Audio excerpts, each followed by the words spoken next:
सभी सनातन धर्म प्रेमियों का आपके अपने YouTube चैनल साहित्य संगम पर स्वागत है। आज हम सुनेंगे वन गमन के समय वनवासियों का राजा राम दर्शन करना। तो सीता जी जब गंगा जी से विदा लेकर वन के रास्ते पर चलती हैं तब का सुनिए।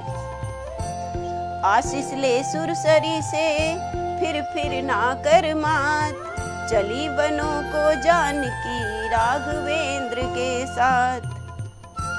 वन गमन समय की छवि वह है, उपमाएं जहाँ लजाती हैं। आगे हैं रामचंद्र लक्ष्मण, पीछे मैथिली बीच में जाती है। श्री राम लखन है ब्रह्म जीव, जानकी प्रकृति देवी सी हैं। या सूर्य शेष हैं वे दोनों, यह मध्य भाग पृथ्वी की है। तीनों ही कुछ और चल नहाए तीरथ राज, भरद्वाज आश्रम गए देखा संत समाज। तो वहाँ कैसा था सारा माहौल? थी एक त्रिवेणी संगम पर इलाहाबाद में, जो आज प्रयागराज है। थी एक त्रिवेणी संगम पर, दूसरी यहीं पर रहती थी। वह तो प्रस्थूल रूप में थी, यह सूक्ष्म रूप में बहती थी। गंगा यमुना की भांति यहाँ सम्मिश्रण ज्ञान भक्ति का था। अनुरक्ति वहाँ पर रहती थी, तो यह आश्रम विरक्ति का था। जिस भांति वहाँ पर सरस्वती बहती थी गुप्त रूप होकर। प्रयागराज में गंगा जी और यमुना जी के बीच में सरस्वती जी दिखाई नहीं देती हैं, गुप्त रूप में बहती हैं। जिस भांति वहाँ पर सरस्वती बहती थी गुप्त रूप होकर, वैसे ही यहाँ समाधि क्रिया रहती थी गुप्त रूप होकर। अंतर इतना था उसका फल दूसरे जन्म में होता था। इसमें तत्काल मोक्ष होता, जैसे ही लगता गोता था। ऐसी उत्तम जगह में ठहरे कुछ श्री राम, रहता था सत्संग ही जहाँ सवेरे शाम। आज्ञा देते थे नहीं भरद्वाज मुनि धीर, बहुत भांति कर प्रार्थना विदा हुए रघुवीर। कहने लगे निषाद से आगे चल रघुनाथ, भैया अब घर जाओ तुम रहे बहुत दिन साथ। प्रभु के इस अनुरोध पर व्याकुल हुआ निषाद।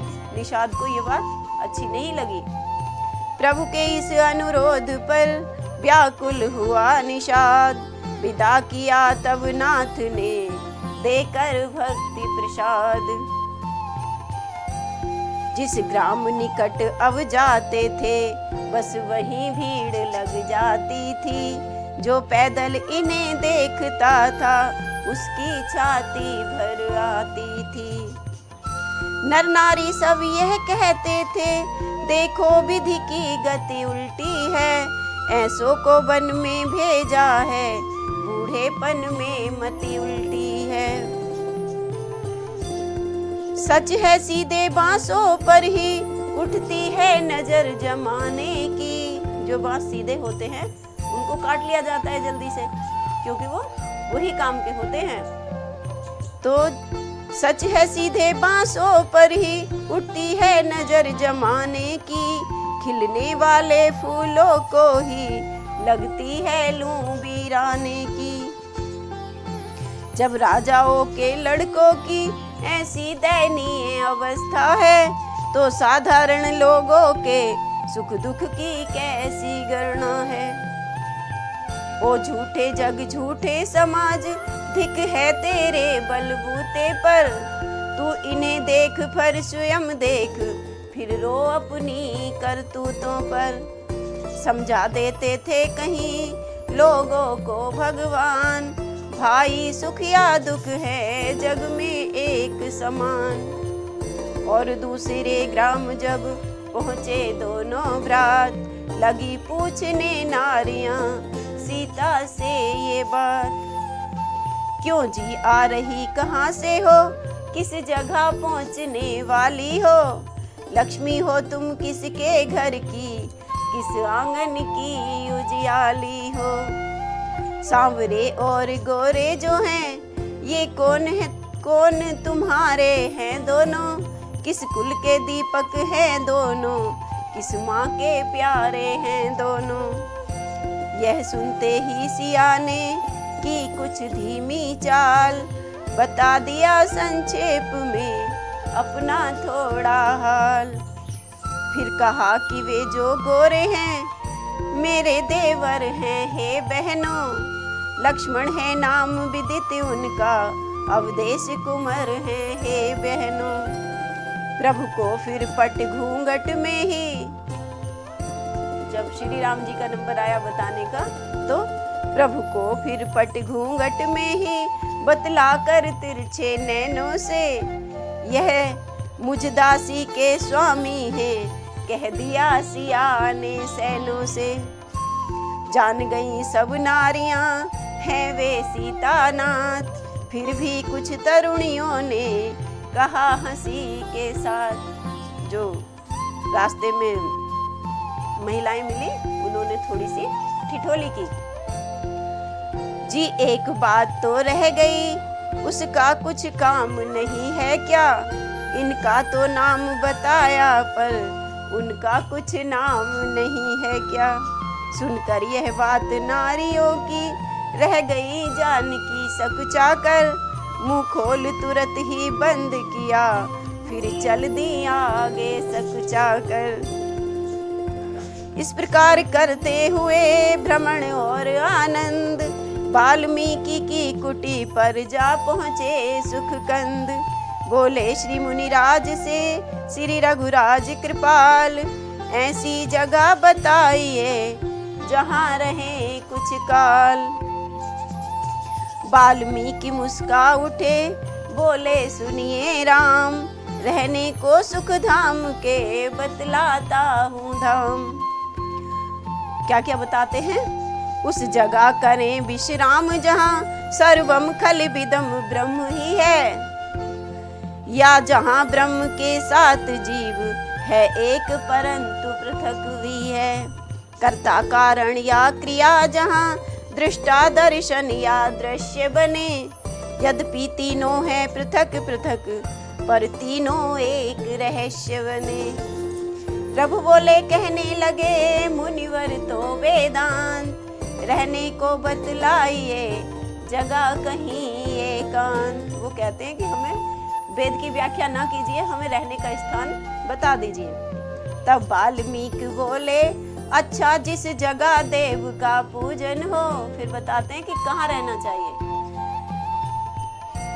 तब वाल्मीकि बोले अच्छा जिस जगह देव का पूजन हो, नैवेद्य पुष्ट हो अक्षत हो कर्पूर्ण धूप चंदन हो, आवाहन की हुई प्रतिमा हो, जो भगवान की प्रतिमा हो वो प्राण प्रतिष्ठा की हुई हो, आवाहन की हुई प्रतिमा हो, अर्चन आराधन बंदन हो, उस जगह रहे श्री राम जहाँ जगदीश हरे का गायन हो।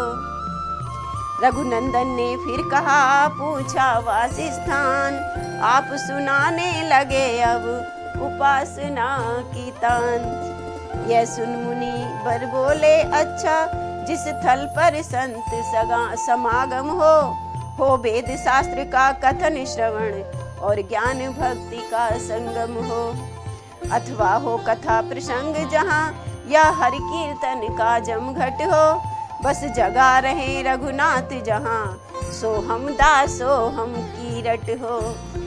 बोल उठे रघुवंश मणि ठहरो तो कविराज, आप सजाने लग गए अब कविता का साज।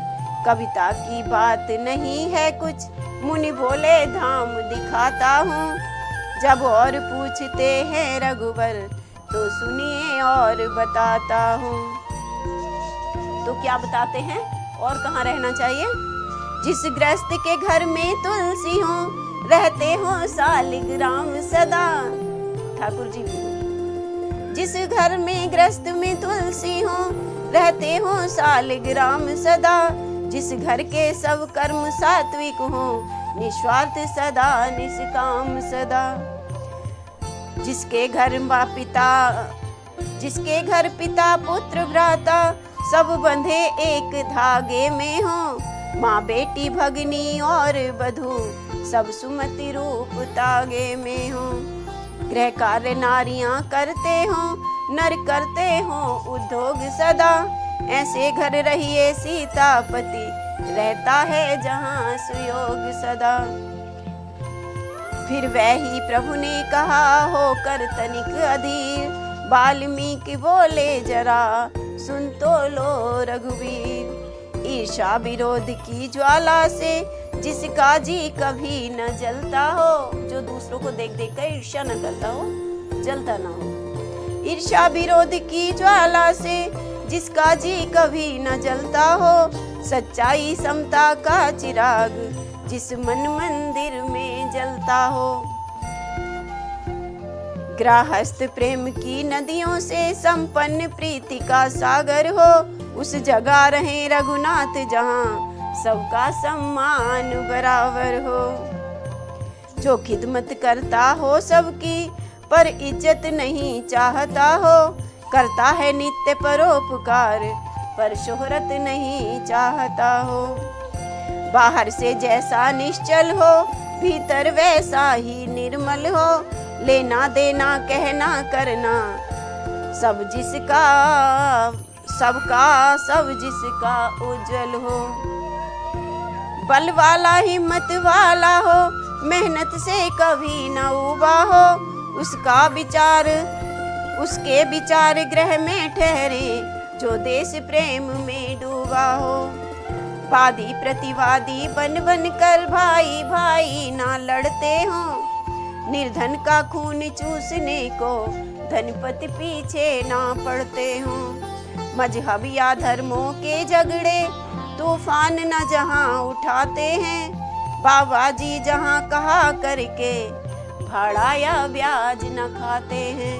कपड़े पीले रंगे हुए हैं और ब्याज पे पैसे चल रहे हैं, ब्याज आ रहा है, ऐसा ना हो। दौलत वाला होने पर ही ऊंचा आसन ना मिलता हो। जहाँ हर एक गरीब आदमी से नफरत अमीर करता न जहाँ। रहता है सच्चा न्याय जहाँ, गुण जहाँ बल जहाँ नेम जहाँ। हे विश्वंभर बस वहीं रहो, हे अखिलेश्वर विश्व का प्रेम जहाँ। पर धन मिट्टी के सुरदश जहाँ, पर नारी मात समान जहाँ। भगवान विराजे उसी जगह, हो नित्य बड़ों का मान जहाँ। संतोष जहाँ विश्वास जहाँ, सुचि निष्ठा जहाँ प्रतीति जहाँ। प्रभु वहीं रहे हैं नीति जहाँ, प्रभु वहीं रहे हैं प्रीति जहाँ। जिस जन की आस तुम ही तुम हो, जिस जन की टेक तुम ही तुम हो। उसकी आंखों में वास करो, जिसके बस एक तुम ही तुम हो। इस प्रकार कहते हुए पुलक उठे मुनिनाथ। हृदय लगाया राम को, बढ़ा प्रेम से हाथ। कुछ क्षण के उपरांत फिर बोले मुनिधर धीर। अब कहता हूँ आपसे उचित ठाव रघुवीर। क्या कहते हैं? सर्वज्ञ राम बनकर अजान। आप सब कुछ जानने वाले हैं, फिर भी अनजान बनकर आए हैं। मैंने ये सब इसलिए कहा। सर्वज्ञ राम बनकर अजान जब धाम पूछने आए थे, तो मैंने भी कविता द्वारा वह तेरे घर दिखलाए थे। अब सुनो निकट है चित्रकूट, कुछ शोक न द्वंद न त्रास वहाँ। हे जग निवास उचित हो तो करिए कुछ काल निवास वहाँ। चित्रकूट में बन गया सुंदर पर्ण निकेत, पत्तों की कुटिया बना दी गई। चित्रकूट में बन गया सुंदर पर्ण निकेत। ठहर गए रघुवंश मणि सीता लखन समेत। धन्य धन्य चित्रकूट ठहरे जहाँ राजा राम, अति पावन मन भावन हुलसावन हृदय धाम। बह रही मंदाकिनी है, पाप ताप नासनी है, फूल पात सब सुहात चहचहात पक्षीगण। नित्य बसंत सुहाए प्रमुदित करने को, गिनी बन सब सरसाए प्रमुदित करने को। फिर जल थल नवचर तमाम गाते हैं राम नाम, लज्जित है स्वर्ग धाम हर्षित है राधे श्याम। धन्य धन्य चित्रकूट ठहरे जहाँ राजा राम। और इसी के साथ अपनी कथा को आज हम यहीं विराम देते हैं, और कल हम सुनेंगे रामचंद्र जी को वन में छोड़कर सुमंत जी के अयोध्या वापस आने पर दशरथ जी की मनोदशा। रामायण के पिछले भाग देखने के लिए साहित्य संगम की संपूर्ण रामायण प्लेलिस्ट पर जाएं और वीडियो को लाइक करें, चैनल को सब्सक्राइब करें, और हमारी वीडियो आपको कैसी लगी कमेंट करके बताएं।